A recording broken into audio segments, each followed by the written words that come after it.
Ani kaleessa miidiyaa kanarratti namni na arrabsee miidiyaa kanarra na beeksise hin jiru.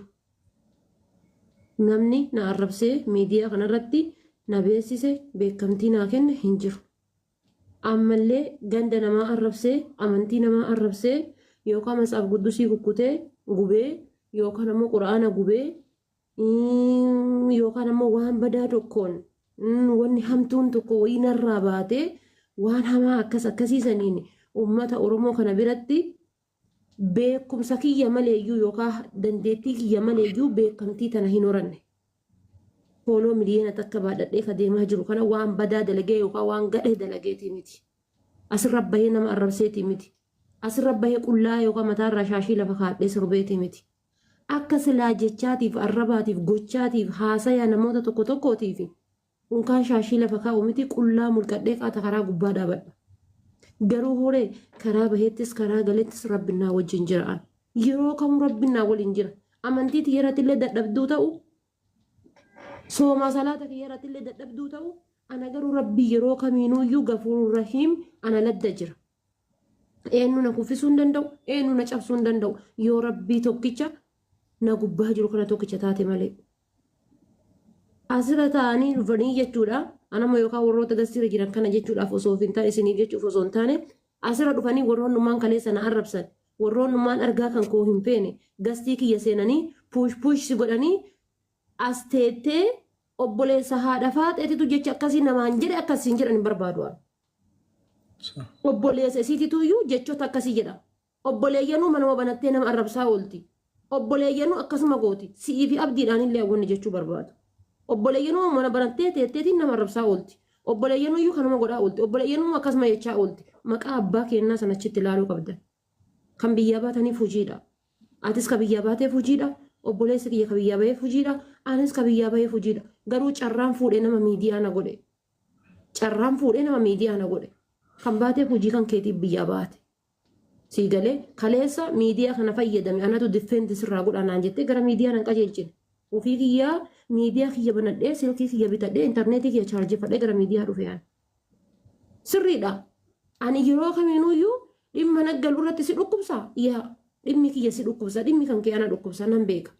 Anadha haga hagana arrabame kan hanga hagana godhame kan waggaa 6 miidiyaa kanarra jira guyyaa takka yookaan abbaa kan kootitti abbaatti qaanfadhuun qabu haadhatti qaanfadhuun qabu obboleeyyan itti qaanfadhuun qabu hundi isaanii yoo laalaniitiin jedhani maashaallah kan irraa jedhan malee haa'uus billaa kan irraa jedhan hin qabu jechuudha.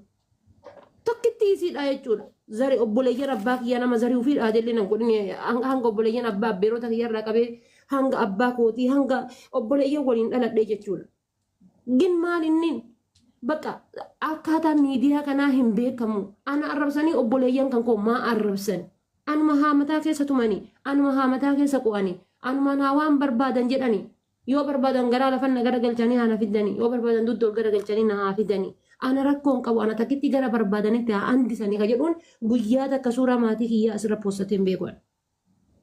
Guyyaa takka dogongora keessa wannumaan feete osoo jiraate waggaa 7 haati faatee suuraa maatii ofii postatteerti.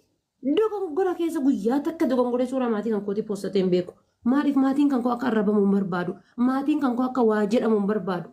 Osoo wanni dubbadhuu fi akki ta'u hedduu natti jiru kan eenyu na daangessuu hin dandeenye. Adda heerumee jaarsa wayiin qabu maatii kiyya bira beera aandareejjii keessa bahee jira akka barbaade osoo ta'uu danda'u. Fireendii barbaade qabadhee akka barbaade osoo waliin ta'uu danda'u. Akka barbaade jiraachuu osoo danda'u maqaa maatii kiyyaatiif jecha mataa gadi qabadha. Maqaa maatii kiyyaatiif jecha gadi jedha. Siigalee akka barbaade deemuu danda'a surreedhaan mataa firiizii maree akka barbaade godhachuu danda'a jechuudha. Garuu horee maqaa maatii kiyyaatiif abbaa sanirraa baatee akkas taate zarii sanirraa baatee akkas taate akka naan jedhan hin barbaadu. Abbaa kiyya ka beekuu hedduutu jira. Kaadhaan isaan hin beekne kana jala oolan. Nama 300 as jira. Duriyyeenis jira. Sakkaaraamiinis jira. Siigalee kamataa fayyaa hin qabne kamaqaa hin qabne illee jira. Sheekni illee jala kana jira. Qeesiin illee jala kana jira. Manguddoon guddaan illee jala kana jira. Siigalee gatii kana ta'ee fi maatii kiyyas dhossee isinis dhossee asirra jiraadha. Amma immoo galgalaan dhuftanii maqaa kootiin gara miidiyaa kanaatti dhuftanii namaan akka waa jettan hin barbaadu. Kadhiifama gaafadhu jettanii harkiftanillee anuu isaa dhiisee bagana arrabsee ishoo bagana arrabse.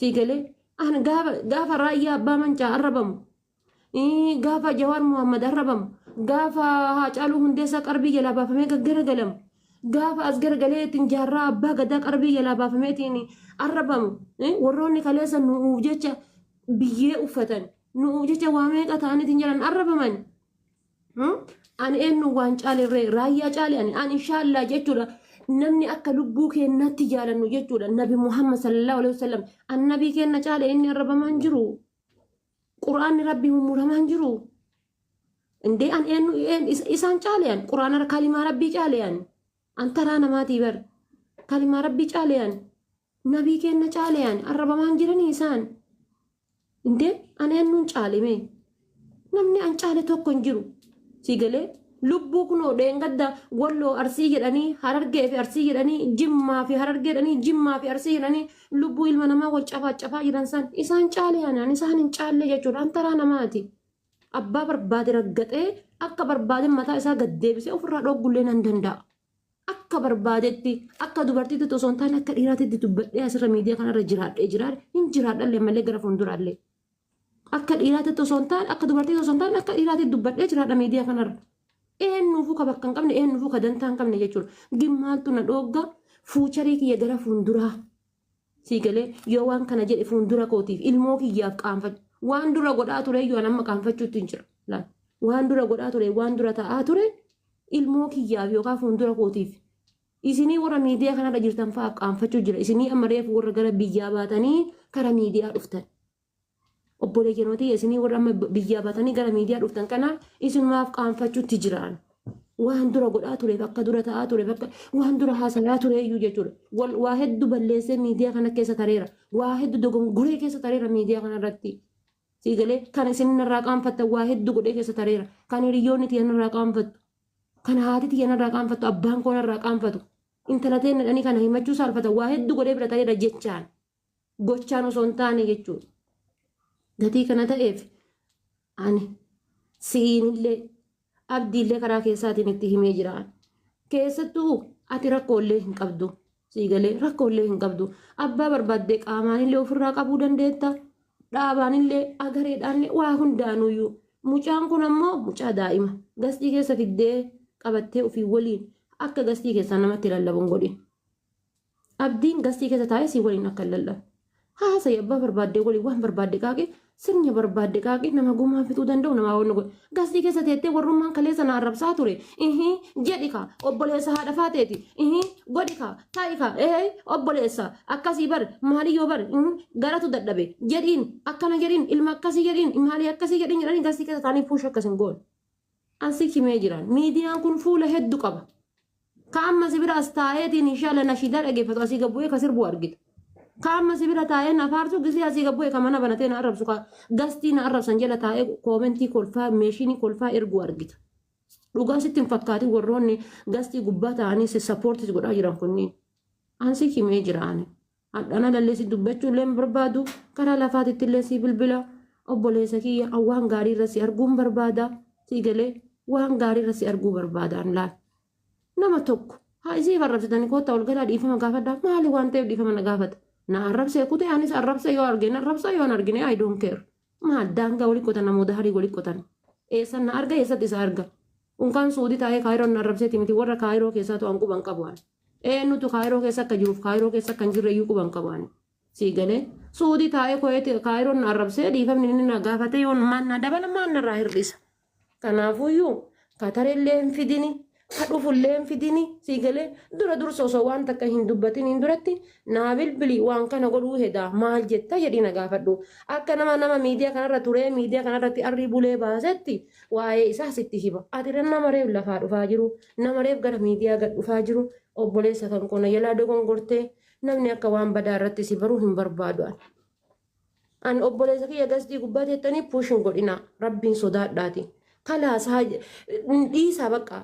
Na arrabsaa akka barbaadda waan barbaadan na godha obboleessa kiyya gastii gubbaa teettanii jedhi godhi goota koo maalii koo akkas koo'ettanii obboleessa kiyya kootanii afaan urunguu kan uummata kanaan buusinaan. An obboleessi kan gobboru deemanii gaafa isaa mataa gaggalabbatanii arrabsan. Kana arrabsan caala na dhukkubaan. Kana arrabsan caala isaanii arrabsantu na dhukkuba. Sinii galee obboleeyyan kiyya waa'ee miidiyaa hin beekanii miidiyaan maal akka ta'e hin beekanii akka isin afaan takka caatii kaattanii afaan tokko soogidda yookaan immoo sukkaara kaattanii isin asirraa lallabdan kana isaan hin beekan waa'ee miidiyaa kanaa hin beekan wanni hundi dhugaa itti fakkaata isaanitti wanni ta'amuuf wanni dalagamu hundi isaaniif dhugaadha feekii irraa hin beekan cubbuu irraa hin beekan because reef gara miidiyaa dhufaa jiran namni wanno mataa hidhatee ciisee osoo mataan hin dhukkubin akka mataan na dhukkuba jedhu hin beekan du'aa jiraa godhee akka namni asirraa jiraatu hin beekan lubbuu ilma namaa kana kan jibbine kana ebeluu du'e rabbi isatti haa araaramu jedhanii fooloon akka namni wal shaqqalatu hin beektu obboleeyyan koo akka namni osoo nama tokko wallaahi asirraa ka jibbee ka diinummaaf na arrabsu hin jiru ka ana jibbee diinummaaf fedhu Harargee haa ta'u fedhu Walloo haa ta'u fedhu Wallagga haa ta'u diinummaadhaaf wallaahi diinummaaf kan nama arrabsu hin jiru hundi isaanii dantaa fooloo nama arrabsan dantaa fooloo bakka rabbiin caala foolootti amanuutti jirra rabbiin caala fooloo fi laayikitti amanuutti jirra maa rabbuka osoo jedhani uummanni miidiyaa kana laayikii fi fooloo jechuu iyyuu oolu jechuudha kanaaf obboleessa kiyya ananarraan dogongorini ati gaachena kooti gaaddidduu kooti siigalee siifuu kabajama siifuu wanna jedha siigalee maqaa abbaa kennallee eegi kaleessa biyyaa baatee waggaa lamaayyuu osoo hin gahin obboleeyyan illee miidiyaa irra yaaftee obboleeyyan isiillee akkas ta'aa jirti akka naan hin jenne amaanaa rabbisitti haa ta'u obboleeyyan kiyya miidiyaa jedhatti gastii seentanii puushin godhina an kanatu mataana dhukkubsee wallaahi ka'ee dhufe malee an abbaan barbaade yoo mataa ganna gombise waa waggaa 7 dur 2019 irraa qabdanii inuma raggaxamutti jira maal wanni dhufu haaromni dhufu tokko hin jiru laal haaromni dhufu ka kana booda dhalaa oromootiif dhiirri oromoo naan jetti jedhu tokko isaan jiru waan jettanii darbitan yoo keessa deebiftan malee waan nagootanii darbitan yoo keessa deebiftan malee mataas gaggombifamee jira footoshooppiinis narra kaayamee jira Harargeenis na arrabsiteerti Arsiinis na arrabsiteerti Jimmas na arrabsiteerti Wallos Wallaggas na arrabsiteerti bakka waan kana dura tare malee ka dhufu wanni natti ulfaatu tokko hin jiru dabarseera keessa kutee jira wanni haaraan jiru obboleessa koo siif miidiyaan haaraa meebina argitee hin jirtu wanni amma goggodhamaa jiru kun erga kaleessa biyyaa baatee argite siif haaraa ta'uu danda'a jechuudha sigalee siif haaraa ta'uu danda'a an arraba namaa hagana jechuudha it's not big deal jette diasporaan hagana guddaa godhee waan guddaa godhee arraba isaanii irraa haasa'ullee hin barbaadu na arrabsan jechuullee hin barbaadu takkaallee jedheen beeku xumuradhee jira dhiifama isinirra dheeradhee gorri gastii gubbaa baatanii dhuftani teettanii pooshin godhina obboleeyyan kiyya karaa badaa irratti hawaasni akka isaan baruun barbaadu'an arraba irratti akka isaan baruun barbaadu'an dhiifama naa godha. Waan ofii ati galatoom ulfaadhu sirrama jette waan jette hundaayyuu kun mucaallee waan irraallee dubbatanillee miti xiqqoo akka komiitiitti akka obboleessaatti itti dhagahamee dubbachuun isaallee sirriidha. Garuu dammoo hagana hunda mucaan kunillee hagana keessa bahee waan kan haasaallee waan jedhamu waa'ee waa itti dhagahameef malee waan biraatiifillee miti. Anillee akkuma ati jette fuula miidiyaa irratti maqammaan kan keetuu akka taqqafamu hin barbaadu maqama obboleewwan keetiiyyuu akka himuu hin barbaanne dheengadda. ol bahee mana kan keetti inni dubbatee jennaan inni ndoom qirriyyuu na jechaa ture. Haga bahee dubbateellee waan biraallee waan inni hojjete hin jiru akkamitti ishiidhaan dubbatta yeroo hunda akkamitti irraa dubbatta namni illee sheer itti godha beetta waan akkas inni dura haasa'e kanneen sheer itti godhanii kukkutaa sheer itti godhanii kun dammoo namatti dhagahama. Aadaa danne TikTok seeneen yoo wantummaan dhufu marti waa'ee kan kee kan sheer itti ta'e yoo laalu dammoo isatti dhagahamee akkana dubbatee waan jiru hundaafu sirriidhaa sirrii dubbattee kanaafuu dammoo galatoom ulfaadhu kana caalii kabajami nu biratti illee miti ummata addunyaa biratti illee kabajaa qabda nama jaalannuuf nama kabajinu keessaas ulfaadhu kabajamii kana caalii beekaa jaarii jenna kanu waan jiru dammoo wallahi waan ofii hunda dura wallahi baga jiraatee adda kabira ammoo kagara kiyya kamu kamale wallahi saatuma bilbila laalu jon qabu biyyatti jechuudha agama dhoyoon eegana onna jedheeti profaayilii isaa homanni fayyadamu mulu hin jiru footoo ofiitiin fayyadamu suuraa ofiitiin waamanaan hin fayyadamu jechuudha hin beeka bareechee bataamitti aguma dhufee onni jedhellee hin fayyadamu gadi hin dhiisu footoo ofiillee viidiyoo ofiillee gadindis jala gasiname aga dumarra yo laalame jedhame onnen jedhu hin fayyadamu waa posti uriiti naarga maali guyya takka nama tokkichaanu obboleettii isaati obboleettii yaati faale waa akkana kanneen hin qabu inni mulle nama biratti illee hin dubbatu isin illee ammoo akkasuma wallahi namni sila akkuma miidiyaa kanarra nama laala namni miidiyaa kanarratti yoo bakka ani homa qabni kana illee qabaa jedheetu bakka homarki qaaqabni jedhe ebaluun kun qabaataa nama beekan homa miidiyaa kanarraa laallamuun hidhamuu baate jechuu barbaadeeti maaliif namni ilaalu yoo asirratti akkuma arge qaaqee namni yoo tuttuqee qaaxxee onni jette si aarte miira kee seente miira kee seensee yoo isin aarte qaaxxee bakka onni jette nama bakka agartanii maatii hin qabneef nama hin qabne itti fakkaata wallahi maali namni persentii 100 keessaa persentii 5 hin qabu namni waa akkana kana irratti onni jechuu waan ofi wallahi hunda dura uummata Oromoo galatoonfachuuf barbaadeesiif jechuu uummata Oromoo wallahi kabajamaa ulfaadha akkanumatti dhugaa faana deemaa jaalatin jechuu barbaadeeti nama ammoo waan hin taane agartanii waan odoo ilaale obboleettii isaan irratti hojjetame odoo yookiin nama kan kee irratti yookiin irratti hojjetame hin jaalanne nama san faana deemtanii nama san faana harka dhuuftanii fi yookiin ammoo jabaadhu maalii kenna jechuufi dhiiftaniiti. Tiiktaakii kan inni fayyadamaa jiru tiiktaakii isa guyyaa takkatti irra gubuun dandama nama seera waan bada miidiyaa irratti hojjetame ijaaru irra gubuun dandama nama meeqa sadii gira fakkeenyaaf nama 3,000 sadii gira namni 3,000 kun riipoostee odoo irra godhe gubuun dandama tiiktookii kanaan maqaan makiyyaatti fayyadamaa jiru jechuudha.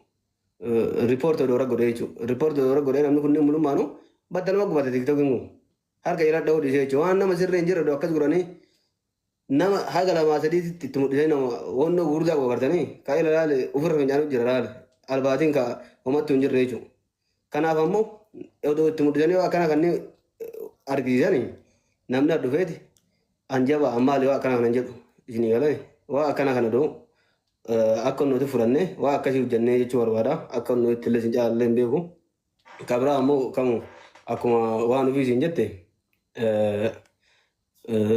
obsi odoo kaama akkana si godhaallee si beekaa akkuma bakka alaale odoo jiraattee yookiin si bira jiraate waan gootullee hin beekta si galee ol beekna waan ta'eef jechuudha waan gootuu miti akka barbaadde qonna jechuun dandeetta si galee kan ammoo waan ilaale kun waan odoo afattuu deemu waan duba deemaa fakkaatu kana reefa gadi faana yoo jette ammoo waan jedha kabira ammoo Oromoo nama kana nama wallahi bineensa fakkaatu kana maaloo qaba yaani geemii kun